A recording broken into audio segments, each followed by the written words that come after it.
Cette semaine, à Église en sortie, on parle du synode sur les jeunes, la foi et le discernement vocationnel avec sœur Nathalie Bécard. On vous présente un reportage sur le sanctuaire Sainte-Marguerite d'Héauville de Varennes.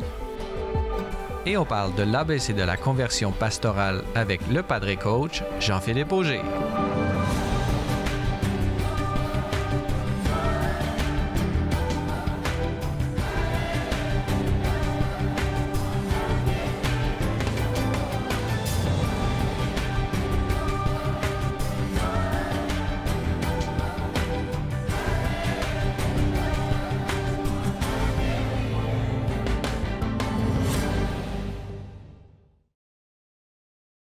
Bonjour mesdames et messieurs et bienvenue à Église en sortie. Aujourd'hui à l'émission, nous allons traiter de la jeunesse et pour nous en parler, nous avons avec nous en studio sœur Nathalie Bécard. Bonjour. Bonjour. Sœur Nathalie Bécard, on vous connaît puisqu'on vous a déjà reçu dans d'autres programmes à Ciel et Lumière, notamment Témoins avec le Père Ossica. Alors c'est un plaisir de vous avoir avec nous.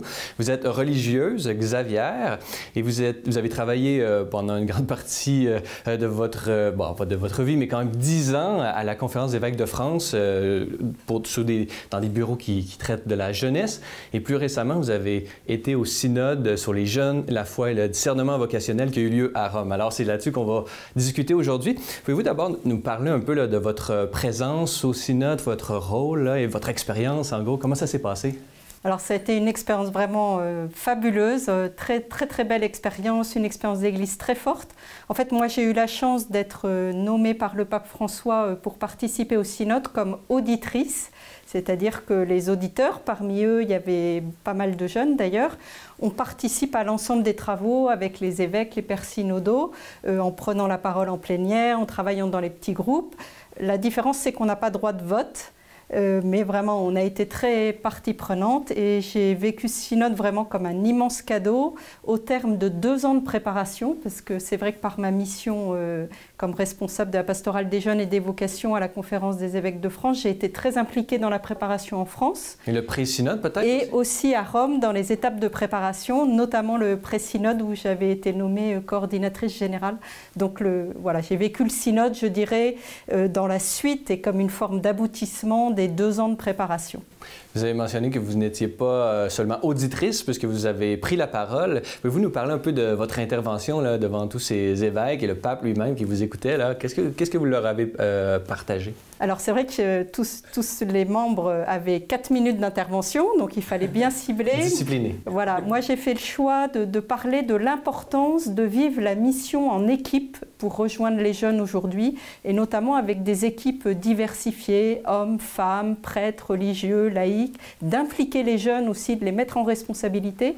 Voilà, pour la mission aujourd'hui, les jeunes ont besoin de figures de référence, d'animateurs, d'aumôniers qui soient différents. Et donc, je crois qu'on gagne beaucoup à travailler ensemble, à travailler en équipe pour rejoindre des jeunes.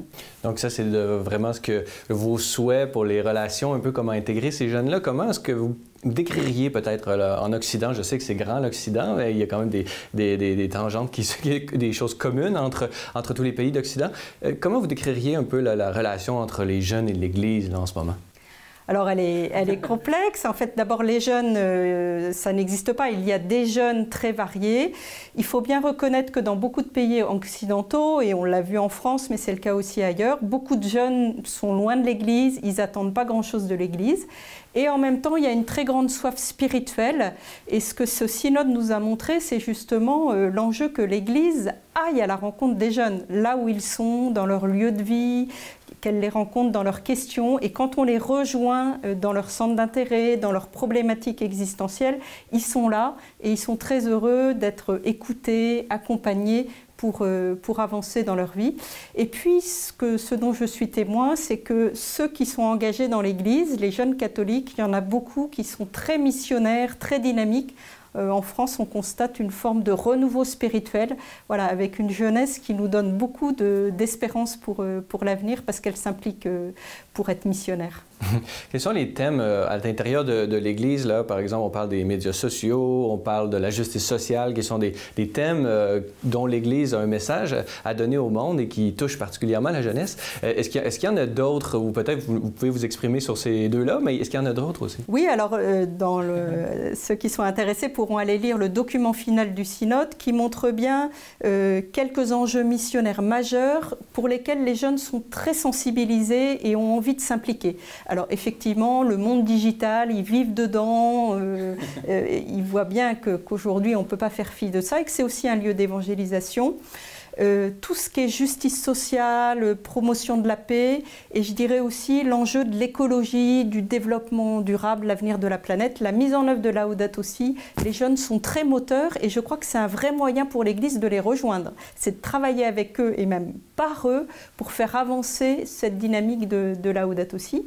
Il y a un autre sujet auquel ils sont très très sensibles, c'est la question aussi des relations hommes-femmes, la place des femmes, parce qu'ils vivent aujourd'hui dans un monde de mixité, ils grandissent ensemble et ils ne comprennent pas voilà, qu'on puisse ne pas donner sa place à certains. Donc ils sont aussi très, très moteurs là-dessus. Une thématique qui a été très très forte pendant le synode aussi, c'est la question des migrants et des réfugiés, parce que la majorité des migrants sont des jeunes. Voilà, donc c'est aussi un enjeu majeur à travers lequel on peut rejoindre les jeunes.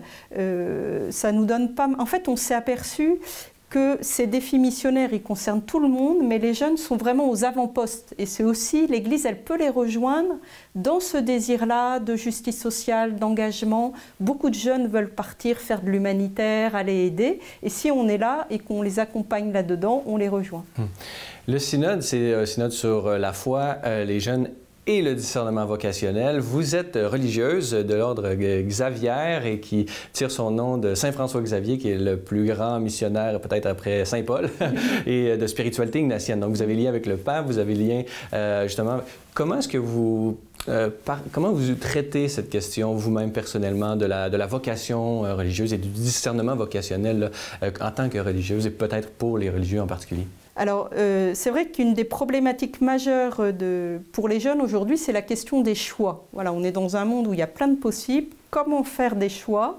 Quel cap pour sa vie? Comment choisir son chemin de vie, sa vocation, une vie qui a du sens? Et donc, pour moi, les deux mots-clés quand on parle de la vocation, c'est le discernement et l'accompagnement. C'est bien dans la tradition ignatienne.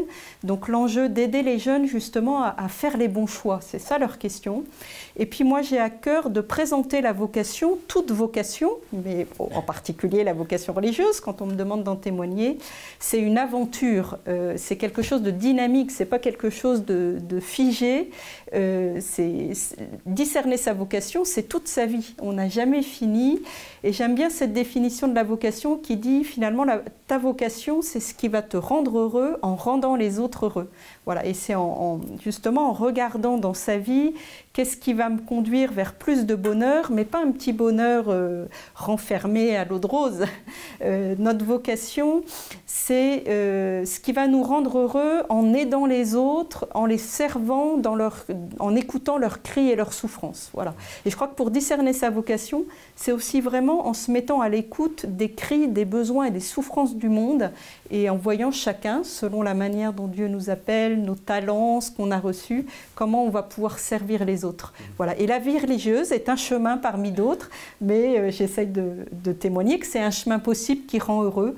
En tous les cas, moi, quand je me retourne, ça fait 23 ans que je suis rentrée dans la vie religieuse. Jamais j'aurais imaginé avoir une vie aussi belle que celle que j'ai reçue toutes ces années. Et vous témoignez justement de cette joie de l'Évangile incarnée dans la vie et la vocation religieuse. Alors, Nathalie Becker, sœur Nathalie Becker, je rappelle que vous êtes religieuse de l'ordre des Xavières et vous avez participé au synode et vous avez travaillé pour plus de 10 ans sur les questions entourant la jeunesse et les bureaux de la Conférence des évêques de France. Alors, sœur Nathalie Becker, merci beaucoup de nous avoir accordé cette entrevue aujourd'hui. Merci.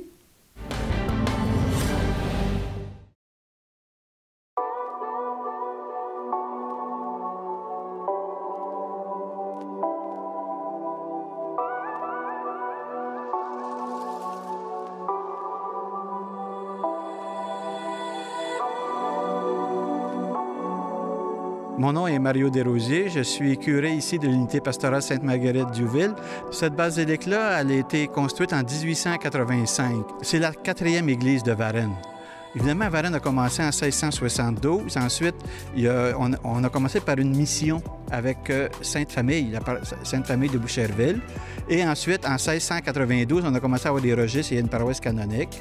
Et il y a eu 3 églises avant d'avoir cette magnifique basilique qui est de style éclectique extérieur et à l'intérieur néo-roman. C'est de toute beauté. Les gens de Varennes ont toujours été des gens qui aimaient le beau et qui avaient le goût de donner à leur église quelque chose de spécial parce que avant même qu'elle soit basilique, c'était l'église paroissiale et c'était une très belle église, c'est encore le cas. Et dès les débuts de la fondation, les gens ont commencé à prier, parce que c'était dans la tradition aussi des premiers colons qui arrivaient ici, des Bretons en grande partie, et eux avaient une dévotion à Saint-Anne. Et dès le début ici, que les gens se sont installés ici, étant donné que la patronne de la paroisse était Saint-Anne, ont développé cette dévotion-là. Et depuis 1730, on a un très beau cadre qui est dans le cœur de l'Église, un cadre qu'on appelle le cadre miraculeux. Et lors des fêtes de Sainte-Anne et durant l'été, ils sortaient le cadre à l'extérieur pour, mettons qu'il y avait une sécheresse, pour que la pluie arrive et on dit que le lendemain, il pleuvait. Ou l'inverse, s'il faisait pas beau, le lendemain, il faisait beau pour qu'on puisse faire les récoltes. Comme cette dévotion était très grande, ils ont bâti une chapelle Saint-Joachim qui est sur l'autre côté de la rue Sainte-Anne et une autre Sainte-Anne à l'autre bout du village. Et plus loin, il y a le calvaire aussi. Alors, on voit que la foi chrétienne était bien ancrée à Varennes.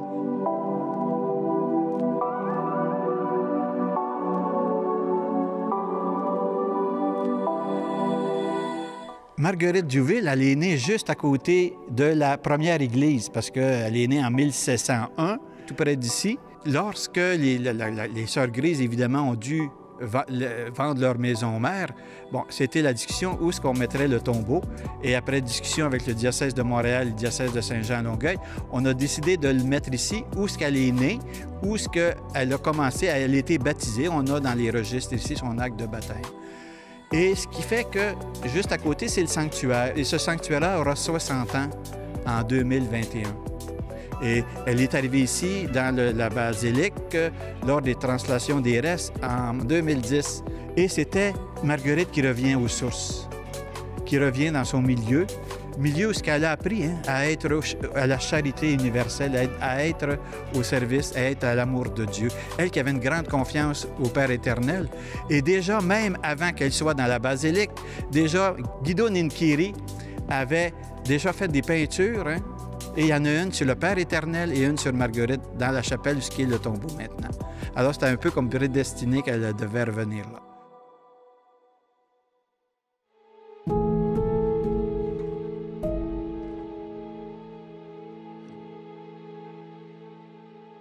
On se trouve en ce moment dans le sanctuaire qui a été ouvert en 1961 suite à la béatification de Marguerite-Diouville en 1959. Mais quand, en 2010, on a transporté les restes mortels de Marguerite-Diouville dans la basilique, ici, ça a été transformé en musée sur la vie et l'œuvre de Marguerite-Diouville. Alors, on a une projection et aussi un musée qui est bilingue pour donner plus de renseignements sur la vie et son œuvre. Alors, c'est ça, elle est née ici à Varennes en 1701. Et le premier drame dans sa vie, c'est la mort de son père. Elle a 7 ans. Alors, la famille va se trouver dans la pauvreté parce que ça va prendre 14 ans avant que la mère de Marguerite reçoive une pension de veuve d'officier de France. Alors, Marguerite, elle va souvent être accueillie dans la famille de sa mère parce qu'elle est l'arrière-petite-fille de Pierre Boucher, qui est fondateur de Boucherville. Alors, lui est un grand seigneur dans la Nouvelle-France. Et elle va aller faire de fréquents séjours et Pierre Boucher la trouve très intelligente, alors il va la faire admettre 2 ans chez les Ursulines à Québec où elle va faire des études. Ça lui donne des bonnes bases et après, elle va être à la fois une femme d'affaires parce qu'à la suite du décès de son mari, elle est jeune, elle tombe à son tour veuve avec 6 enfants, c'est comme sa mère. Et elle va reprendre le commerce de sa belle-mère, qui est un commerce de mercerie. Elle va le faire fructifier. Elle va élever ses 2 enfants, qui les 2 deviennent prêtres. Et elle va commencer à s'occuper des pauvres après son veuvage. Et puis, elle va à l'hôpital général, elle reprise leurs vêtements. Puis un jour, elle va accueillir une dame qui est seule, qui est aveugle. Et ça commence comme ça. Les gens se rendent compte qu'ils sont mal pris. Ils peuvent aller vers Marguerite-Diouville. Alors, elle va avoir des compagnes qui vont venir l'aider. Elles vont être dans une première maison, la maison de Verrier. Puis les demandes affluent. Et en même temps, au niveau de l'hôpital général, bien, il n'y a plus de relève pour s'en occuper. Alors, on va lui demander si elle veut en prendre la direction. Et c'est comme ça que la grande œuvre commence. À un moment donné, il va y avoir une centaine de démunis là, qui vivent à l'hôpital général. Elle accueille, oui, des sans-abri, des gens malades. À l'époque, en Nouvelle-France, pour fonder une nouvelle communauté religieuse, il faut l'approbation du roi. Alors, cette autorisation-là va venir en 1755. Et c'est à partir de ce moment-là qu'elles vont se transformer en congrégation. Il y a 17 sœurs, alors elles ne sont pas nombreuses, et elles vont commencer à porter l'habit des sœurs grises qu'on peut voir ici dans le musée. Canonisation en 1990, donc ça fera bientôt 30 ans. Je suis toujours étonnée du rayonnement de Marguerite-Diouville. On reçoit des visiteurs quand même d'un peu partout, des Américains, des Canadiens, mais c'est étonnant combien on est surpris des fois que les gens la connaissent. D'autres fois, il y a un groupe qui va peut-être venir, qui m'ont contacté, puis ils sont à Hong Kong. Alors, il y a un rayonnement que c'est sûr qu'on souhaite accroître. Alors, on va profiter des anniversaires, l'anniversaire, le 250e anniversaire du décès de Marguerite-Diouville pour faire des activités et essayer d'accroître encore plus le rayonnement de la sainte, qui est quand même la première sainte née au Canada.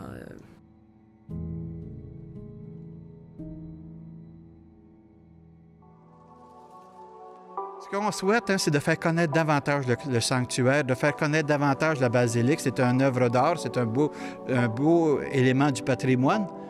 Les pèlerins qui viennent, mais c'est un privilège de pouvoir prier devant son tombeau et de pouvoir, aujourd'hui, dans notre monde qui souffre tant, de pouvoir demander à Marguerite de les aider, de les guider, de guider leur famille aussi. Cette année, on va faire un événement nouveau. Pour la marche, on va faire une marche du pardon dans Varennes, parce que je me suis dit, quand j'arrivais ici, j'ai dit, bon, on a ces beaux éléments-là qu'on peut exploiter pour le Vendredi Saint et sortir de nos églises, parce que l'Église en sortit, le pape François en parle beaucoup, et notre évêque aussi, de sortir de nos églises, de témoigner de notre foi, d'autant plus dans les événements qu'on traverse aujourd'hui dans l'Église universelle, mais de sortir et de dire, bien, nous, même si l'Église, elle n'est pas parfaite, on est capable de témoigner de Jésus-Christ. Puis Jésus-Christ, c'est lui qui est allé jusqu'au bout de l'amour, puis on est capable de le suivre, puis de se laisser imprégner de son amour aussi pour transformer le monde actuel. C'est sûr que l'Église, elle va se transformer avec le temps, mais que la foi reste et que cette foi-là de nos bâtisseurs, mais elle se continue dans notre monde d'aujourd'hui.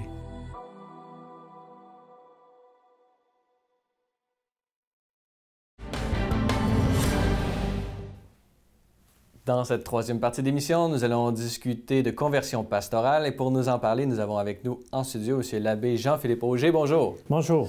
Jean-Philippe Auger, on s'est déjà croisés ici même à l'émission puisque vous étiez venu il y a 2 fois pour parler de vos 2 livres précédents. Aujourd'hui, on est réunis pour parler du dernier tome de votre trilogie, pourrait-on dire, puisqu'il s'agit de la version remaniée de votre thèse de doctorat, je crois. Oui. Alors, l'ABC de la conversion pastorale avec Padre Coach, publié chez Novalis, c'est votre livre. Pouvez-vous nous parler, là, justement, qu'est-ce qu'on entend par cette formule de conversion pastorale? Mais parfois, on pense que la conversion pastorale, c'est ni plus ni moins une conversion morale. C'est-à-dire qu'il y a des choses qu'on faisait qu'il faut arrêter de faire. Il y a des choses qu'on disait qu'il faut arrêter de dire. Et puis là, on se demande justement par où commencer. Alors que la conversion pastorale, c'est plus que ça. C'est un changement de mentalité qui, par la suite, peut entraîner un changement de style de vie pastoral. Mais d'abord, celui ou celle qui est transformé, c'est nous-mêmes. Puis, ce faisant, en étant transformé de l'intérieur, bien sûr, nos comportements sont transformés, puis notre style de vie est transformé. Mais cette conversion, d'une certaine façon, pastorale, ça présuppose que les gens sont déjà chrétiens, d'une certaine façon. Oui. Quel est ce point de départ et peut-être le but qu'elle vise, cette conversion pastorale? Bien, le point de départ de la conversion pastorale, c'est souvent une crise vécue dans le contexte du ministère. On a une pastorale d'entretien, puis on aimerait passer à une pastorale missionnaire. Puis là, on voit qu'il y a un écart.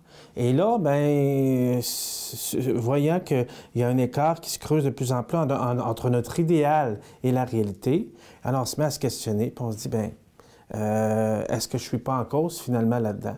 Et c'est là que, peu à peu, dans ce dilemme de valeurs là, qui peut exister entre ce qu'on poursuit puis ce qu'on vit, bien, arrivent progressivement des prises de conscience et arrive un moment où il y a une forme de retournement intérieur, où il y a un changement de perspective qui s'opère.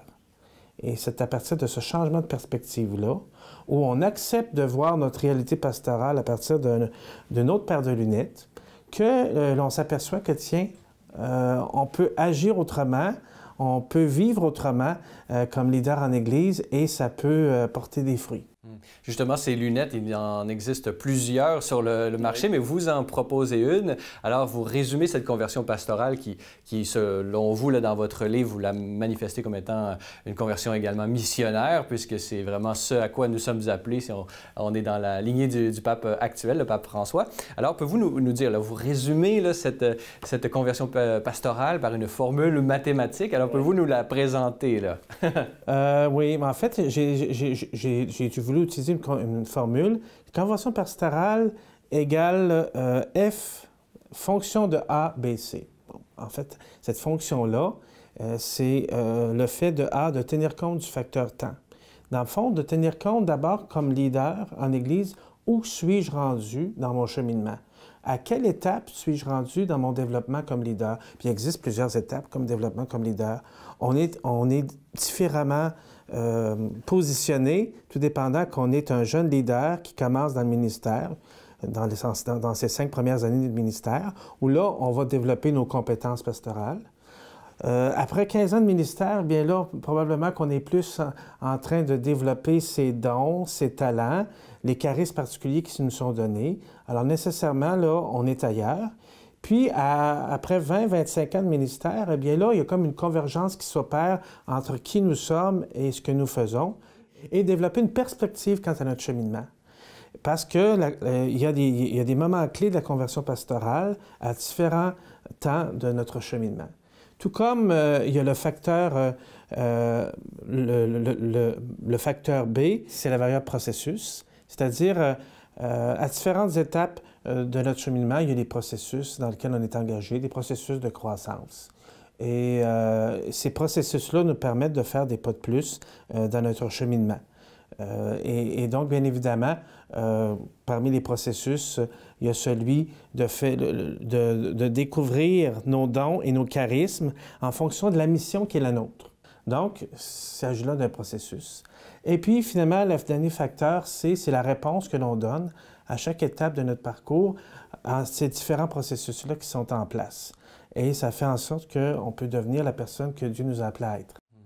On voit justement dans cette formule mathématique puis son déploiement dans la personne et dans les institutions, il y a certains obstacles qui peuvent apparaître à chacune de ces variables. Pouvez-vous nous donner, d'une manière globale, puisqu'on ne rentrera pas nécessairement dans tous les détails, pouvez-vous nous donner quels sont, selon vous, là aujourd'hui, les obstacles qui, collectivement, comme Église, nous empêchent peut-être de faire cette conversion pastorale? Bien, je pense que parmi les obstacles qu'il peut y avoir, un des obstacles, assurément, c'est l'activisme pastoral. C'est-à-dire le fait de faire beaucoup de choses de manière souvent dispersée, à gauche, à droite. Et bien sûr, ça conduit à l'épuisement, ça devient difficile. Donc, l'activisme pastoral nous empêche souvent de réfléchir sur le sens qu'on veut donner à notre ministère. Le deuxième danger, c'est une forme d'incohérence qu'on finit par laisser s'introduire entre ce qu'on compte faire et ce qu'on fait. Finalement, on devient un petit peu blasé parce qu'on se dit ah, ben, à quoi bon? Et puis, bon, un découragement. Puis là, il y a un découragement qui s'installe. Puis finalement, bien, il y a un plafonnement qui peut arriver parce qu'on peut dire, bon, ben moi, j'ai tout essayé, puis j'ai obtenu des belles réussites par le passé, puis je pense que je ne peux pas aller au-delà de ce que j'ai fait. Donc, il y a certains plafonnements pastoraux qui nous empêchent d'être dans une posture d'apprentissage, d'être dans une posture de vouloir en savoir plus, en connaître plus. Et en fait, pour être un disciple missionnaire, on le sait, il faut toujours apprendre. Si on pense avoir fait le tour de la question, puis qu'on pense qu'il n'y a plus rien à faire, il n'y a plus rien à dire sur un sujet, c'est parce qu'on n'est plus dans une posture d'apprentissage. Donc, pour nous, il y a des compétences pastorales à développer, il y a des dons et charismes à développer en fonction de qui nous sommes, de nos forces. Et donc, si on ne fait pas ça, si on ne développe pas notre potentiel, eh bien, on risque de ne pas aller jusqu'où Dieu nous invite à aller dans notre vie et notre ministère. La conversion missionnaire, dans le fond, profondément, c'est prendre au sérieux le mandat missionnaire, tel que résumé en Matthieu 28, « Allez de toutes les nations, faites des disciples, formez des disciples. » Alors, la première question qu'un pasteur peut se poser, c'est est-ce que je suis en train de former des disciples en faisant ce que je fais? Est-ce que ma paroisse est en train de former des disciples en faisant ce qu'elle fait? Une fois qu'on a fait ce constat-là, on se dit maintenant, bon, bien, si je ne forme pas de disciples, que faut-il faire pour former des disciples?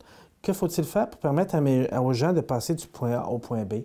Vous l'avez mentionné un peu dans la dernière partie de votre livre, vous parlez du rôle ou la vision qu'on a du sacerdoce ministériel et de sa complémentarité avec le sacerdoce commun de tous les fidèles. Pouvez-vous nous dire un peu, parce que c'est ce que vous faites dans votre livre, nous dresser peut-être un portrait, non pas nécessairement du prêtre comme vous venez de le faire, là, mais peut-être des leaders. Là. À quoi ça ressemble aujourd'hui un leader en Église là, qui maîtrise un peu là, ce que vous décrivez dans votre livre? Bien, je pense qu'un leader en Église qui cherche à être au service du peuple de Dieu, cherche à équiper les baptisés pour être au service de la mission. Donc, son rôle, ça devient un rôle d'un équipeur qui donne les outils et l'équipement nécessaire aux baptisés pour qu'ils puissent évangéliser puis remplir leur mission au cœur du monde. Alors, finalement, on est berger comme pasteur, je parle pour moi, là, mais il y a d'autres aussi qui peuvent exercer, qui peuvent collaborer à la charge pastorale en étant un petit peu berger à leur tour, comme leader de petits groupes, par exemple. Et de cette manière-là, eh bien, on multiplie le nombre des leaders au sein d'une communauté. On fait en sorte que la charge pastorale ne repose pas uniquement sur le curé et son équipe, mais on fait en sorte que d'autres baptisés puissent collaborer à cette charge et que le leadership soit exercé par un plus grand nombre. Très bien. Alors, Jean-Philippe Auger, je rappelle que vous êtes prêtre de l'archidiocèse de Québec, vicaire et responsable d'un ministère vraiment unique qui s'appelle le Padre Coach, qui est lié à l'archidiocèse de Québec également. Et vous êtes auteur de ce livre dont on a discuté ensemble, l'ABC de la conversion pastorale avec Padre Coach, publié chez Novalis. Alors, l'abbé Jean-Philippe Auger, merci beaucoup d'avoir été avec nous aujourd'hui. Bien, merci beaucoup à toi. Voilà, c'est tout pour aujourd'hui. N'hésitez pas, si vous avez des questions ou commentaires, vous pouvez m'écrire à l'adresse qui apparaît à l'écran. Revenez-nous la semaine prochaine pour un autre épisode d'Église en sortie.